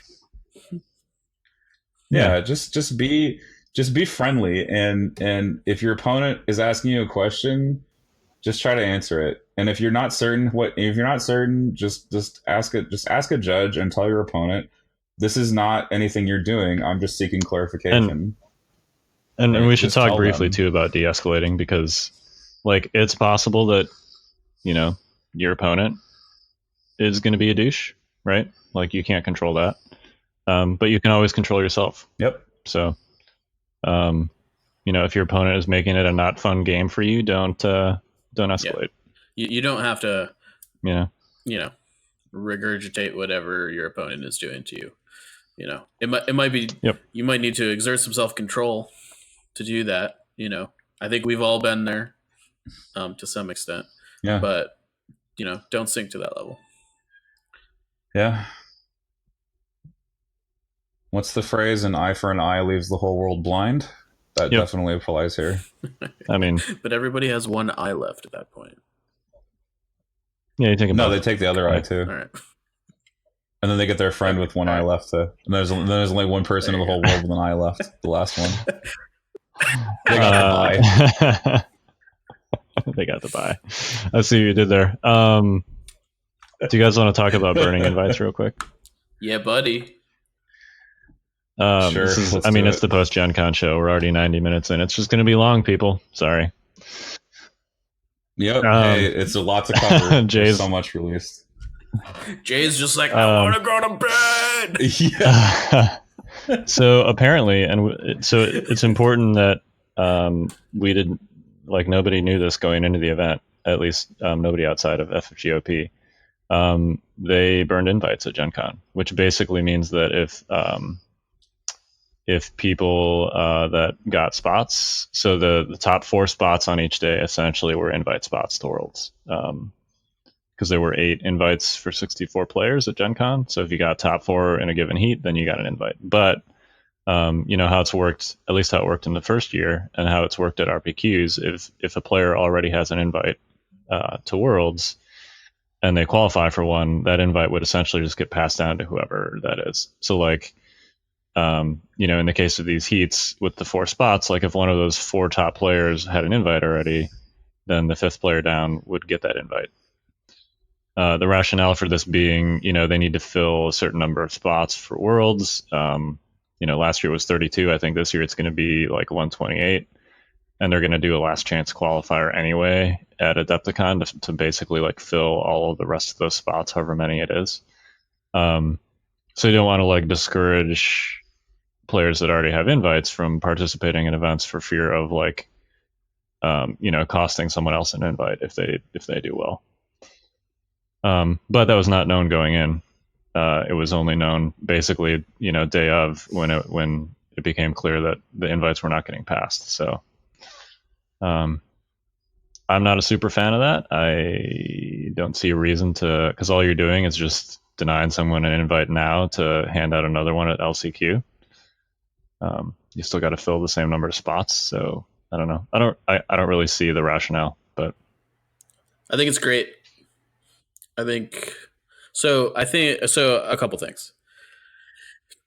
To my knowledge, and I wasn't at Gen Con last year, this is the first non-Worlds event that I am aware of that FFG organized play has been on site for.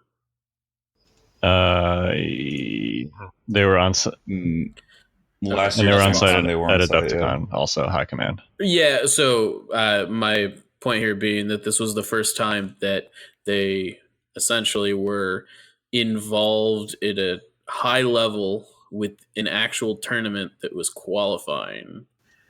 Yes. Yep.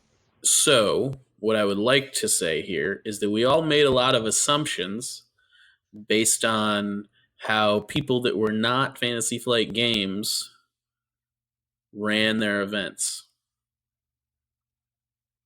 In that, for instance, LVO and Nova and all of that had a certain amount of invites, and they didn't have anything saying, you know, you can't pass it down.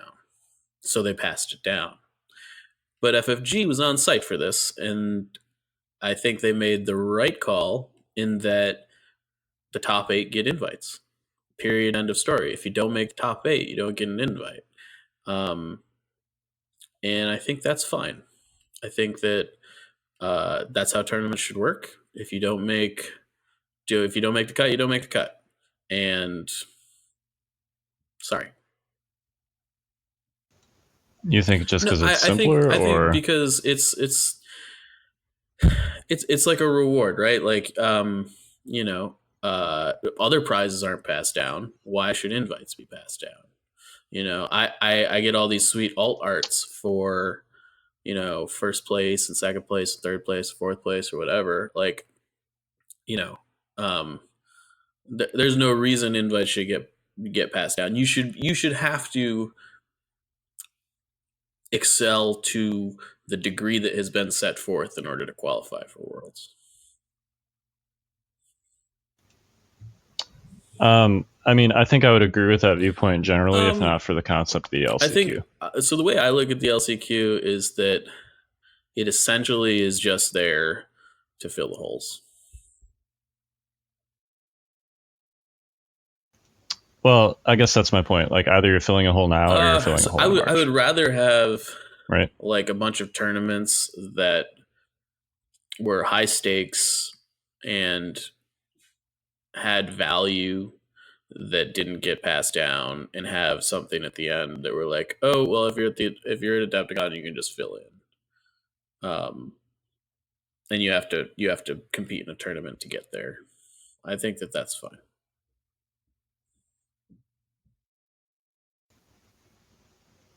Yeah, I mean, I can see that. I also think so I don't have an invite. I'm now the only one without an invite, which I'm painfully aware of.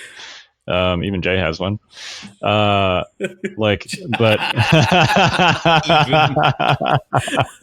Ouch. I love you, Jay. But if I did have one, I would feel, and I knew that I was going to a tournament where invites were going to get burned. I would probably not play in it. I would feel guilty about playing it if I did. I mean, I'm not saying you. I'm not saying you should have, David, because first of all, it's clear that we didn't know this was going to happen in advance. But I think that this sort of structure can prevent a disincentive from players that already have invites from competing in other tournaments. I get where you're coming from. There are still plane tickets on the line. There are still really sweet prizes on the line. Frankly, I'm going to play in Nova. I'm going to play at LVO, unless we secure streaming rights to either of those events, which seems kind of unlikely at this point. Though maybe, probably not Nova at this point. It's like a month out. But I mean, I don't feel bad about that at all. I want to play Legion. I want to have fun. I think that if you go to a tournament, I personally would rather get an invite by succeeding and earning, and not to say that if it got passed down you didn't earn it, but there is a level in which that you have to get to X, whatever X is, to earn an invite, and that is clearly kind of laid out. In GenCon, it was the top 8. And if you didn't make the top 8, you didn't get an invite. I don't know. Yeah, I mean, obviously FFGOP agrees with you, but damn right they do.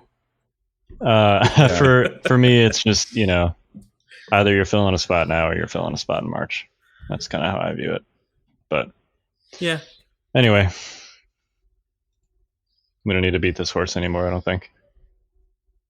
Yeah, burning invites sucks, but OP has their reasons, and they're probably. I mean, I think it's possible OP just did it because it's simpler. To some degree, it's an expectation management thing too, also true. Right? So if you tell everybody at the start of the tournament, top 8 gets invites, and you lose your first game, and you are pretty sure you can't make top 8, you might check out. But the reality of it is that if you lose your first game and 6 people in the top 8 already have invites, it could get passed down to you.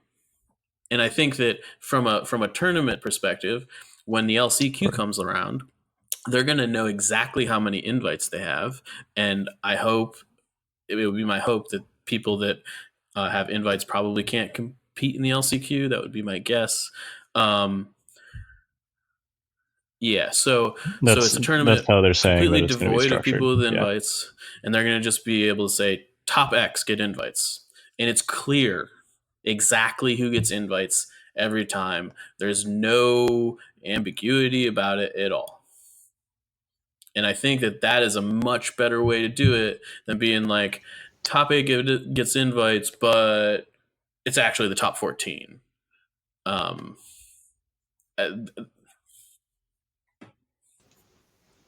Yeah, I mean, it's definitely more clear and more simple. It's, it doesn't seem like, at least for now with our game, it's not a super big community, right? It was, we were, even on Thursday, there were some players that already had invites that were doing well. And it was clear just by looking at TTO, we were like, oh, okay, so if they pass invites, this person and this person are going to get invites. It wasn't like a difficult calculus to do. So, but I get that it's cleaner. I get that, top 8 is top 8. It's just, for me, I don't see the difference between passing an invite now and passing an invite later. Yep. All right. Should we talk about, we might as well just make this a 2-hour episode. Should we talk about the core set? Let's bridge into our hobby section. Jay. Jay just like died in his chair for a second. I mean, it's our post GenCon episode. We got a million things to talk about. Let's glide into our hobby segment. Let's do that. Yeah. Get out your brush and paint. It's hobby time. I think Jay would prefer silence for these drops, but you know, whatever. Sorry, Jay. Jay's painting his Grievous or whatever the hell he's painting, so I'm jealous of EJ right now. Jay is hobbying right now. Yeah, man. Yeah. So let's talk about sprues. Yeah, sprues are great. Love them. I agree. Okay. So the benefits of sprues versus not sprues. There's benefits of both, right? So it's going to take you slightly longer and it's going to be slightly more work to just get like a plastic dude on the table with a sprue versus the PVC. Oh, I don't think that's a fair assessment. Okay. Slightly longer is going to be like 5 or 6 times longer.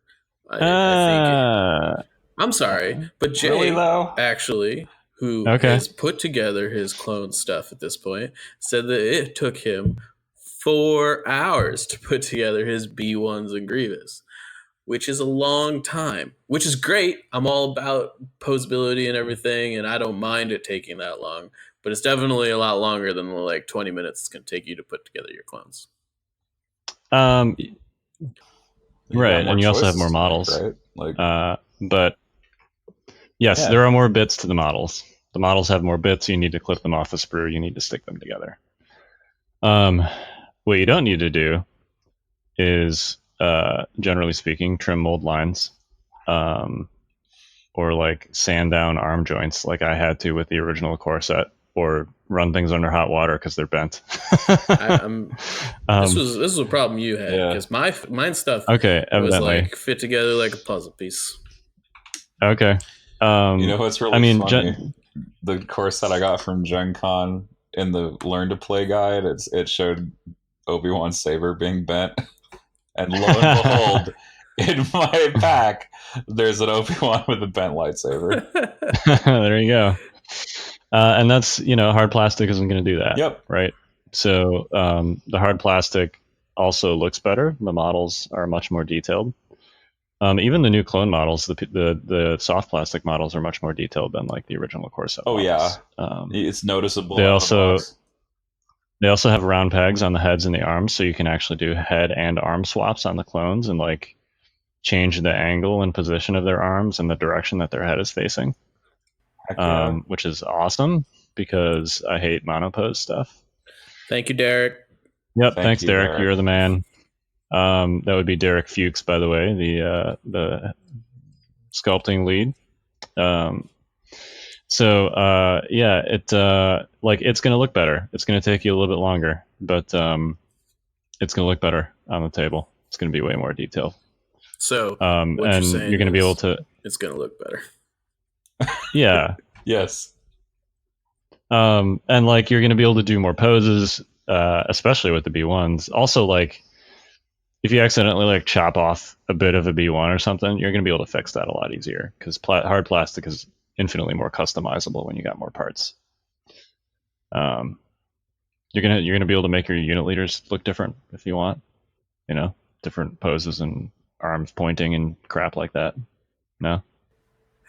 Yeah, so I'm excited. It's it's going to take slightly more than slightly longer to get it onto a table, but it's going to look great. I'm super excited. The circle is now complete. When I began the segment, you were but the learner. Now I am the master. I think that it is fair to say that if you want to get into the new factions, you need to really consider that if you're going to get into the Separatists, that there's a billion pieces. And if you're not into the hobby aspect of the game, it's possible the Separatists are not for you. I'm not saying that to defeat other people. And Jay really wants to talk. Jay, you can talk, I guess. Okay. Well, seeing as I'm the only one out of all of us who have put these together so far, I feel like I'm qualified to talk about this.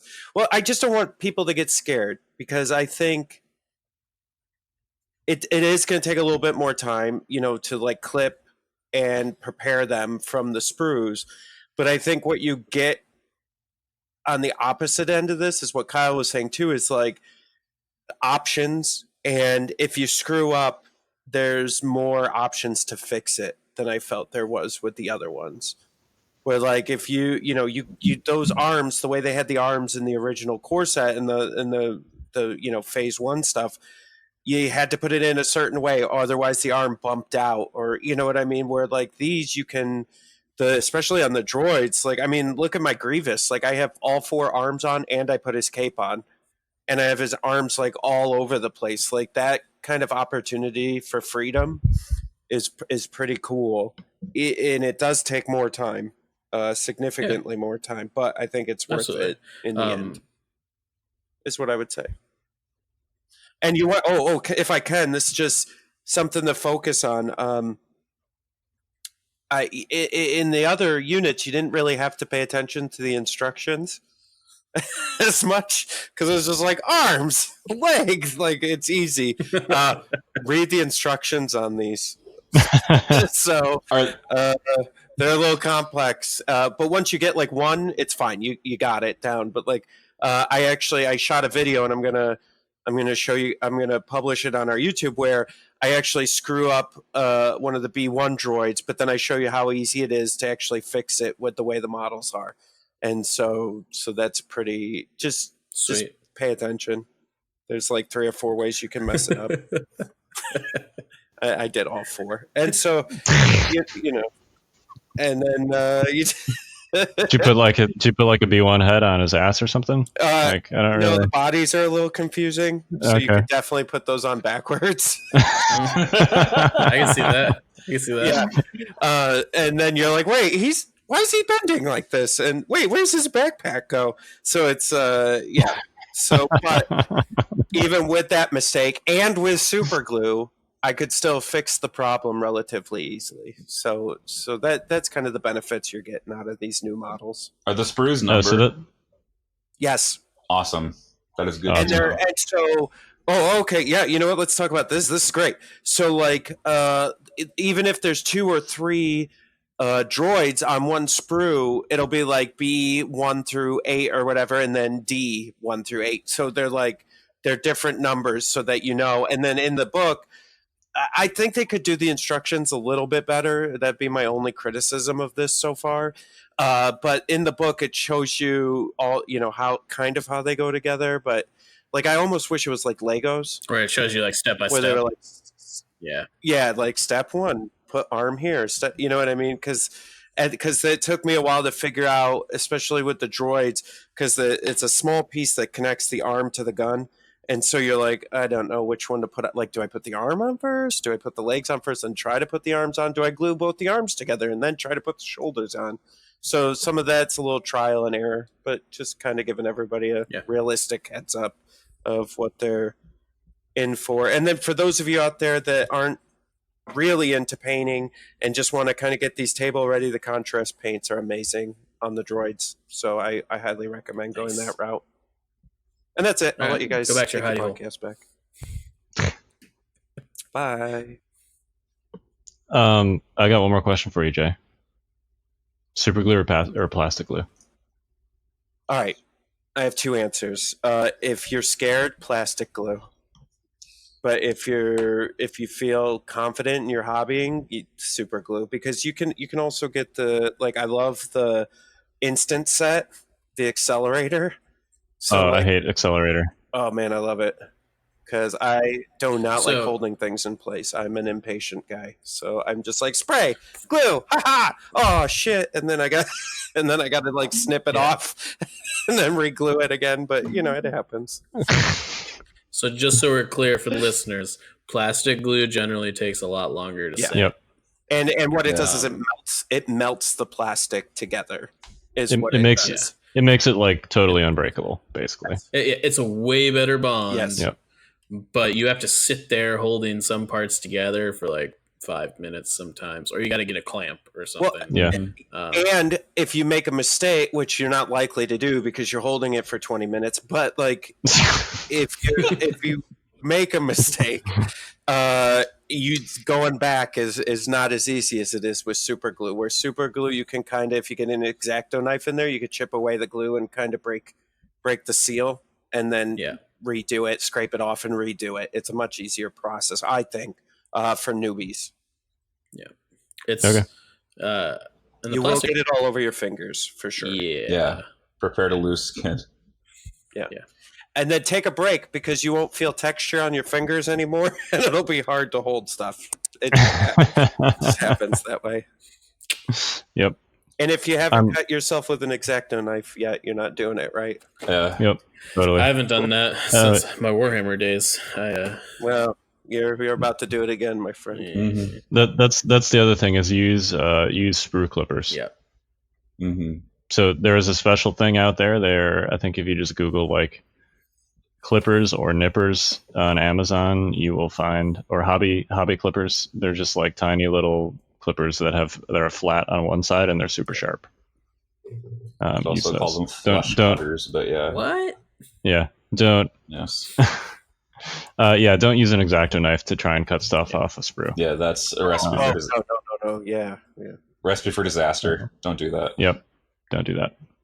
And actually, in the unboxing video I did on YouTube, I actually go through snipping Grievous out and then cleaning him up with the X-Acto knife and a sandpaper stick and stuff. So if people want to watch it, if you're new to it, just go to our YouTube channel. It's towards the end of the unboxing. This is a mistake that I made a very long time ago, but some of you may want to like speed up the process and like try and twist things off the sprues. Don't do that. Don't do that. You're gonna break something you're not supposed to. Yeah. And cut away from yourself. Please cut away from yourself. So, this is a very, very large tangent, but this is just why you cut away from yourself. So I had one of my workers at work. I run a roofing company. Workers at work. He was cutting a 2x4 on his lap. It was not smart, and he was cutting down, right? Cutting down like towards his special section, and yeah, whatever. I would have gone with man bits, but we call it right? ickle bickle. And so I don't know why he was doing it, but he cut through the board. And you know, when you cut through something, generally speaking, the blade keeps going. And he like gashed his inner thigh like really bad. And I was just on the job site like 5 minutes beforehand, and he called me. He's like, "Hey man, I think I need to go to the hospital." I was like, "What do you mean?" And he sent me a picture. I don't do well with blood and stuff. I fainted. Anyways, cut away from yourself, please. Yeah. Yeah, I guess. Man, you're gonna scare people off. They're not even. Oh god.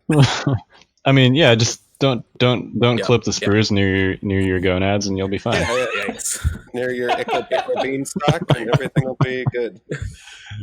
Oh my goodness! I would say, and I know that there's people out there who this is their first hobby game, and like they've had it relatively simple, and you might be scared, but don't be. Just it's trial and error, and anything you mess up on your miniatures can be fixed with some glue. It's not that bad. Oh, and green stuff. You want green stuff. Mm-hmm. Not liquid green stuff necessarily, but the actual green stuff. I like both. So, like, for instance, David, like with Grievous Cape, I had a little gap between where the cowl met the cape, and that was really good for liquid green stuff. Right, that's perfect. Yeah, because it's a small gap, but like if you have a big hole or if you're trying to like add something onto the model, then yeah, you want the normal green stuff. And basically what it is it's a yellow-blue polymer bond that you mix together, you make it green, and then you put it on, and in about 12 hours it dries and hardens to plastic, and you're good to go. I found that it was really good on actually the old models to like fill in some of the shoulder gaps and stuff, because sometimes they didn't fit super well. Yep. But sweet. Okay, bye. Goodbye. Go back to your hole. Bye. All right. Well, I think that pretty much wraps up the show, right? We talked about a lot today. Yeah. Some We did. spoilers. Yeah. Wow. David, congratulations. There's a lot to talk about. Thank you. Yeah, man. Can I give a huge shout out to everybody that like made this possible? Brendan and Jay and you two and my wife and everybody that's been supporting me. You know who you are, and you're awesome. And just thank you for helping me out, because this stuff wouldn't happen without you all. So thanks. We love you too, buddy. Yeah. Yeah, so Is this where I say I know, like Han Solo? there you go. Yeah, it was a missed opportunity. It was a missed opportunity. Judge. Right? It's gone. Judge call. So yeah, we talked about some sportsmanship stuff today. Let's hope we don't have to talk about it again. And yeah, we're all ambassadors for the game of Legion. Mm-hmm. So, and people are watching. DBAD. Don't be a douche. I'm glad you spelled that out, because I wasn't sure if that was like some hip acronym that I was supposed to be aware of, No, like it's SMH, not, it's which not some millennial term. I gotta spell something out for Kyle like every other day. He's like, "What does that acronym mean? What is that?" I don't know. I'm like, jeez, dude, just look it up on the internet or something. Yeah. Why should I have to Google? Like, it's like 3 extra letters. Just type what you mean, so I don't have to Google it when you sit. He's gonna be asking what LOL is next. I don't know. All right. Well, for the Notorious Scoundrels, this has been a super awesome episode. My name's Mike. I'm Kyle. And I'm David. I'm Jay. And he's Jay. We'll see you next week. There you go. Join us next week for another episode of The Notorious Scoundrels. This has been a Fifth Trooper production.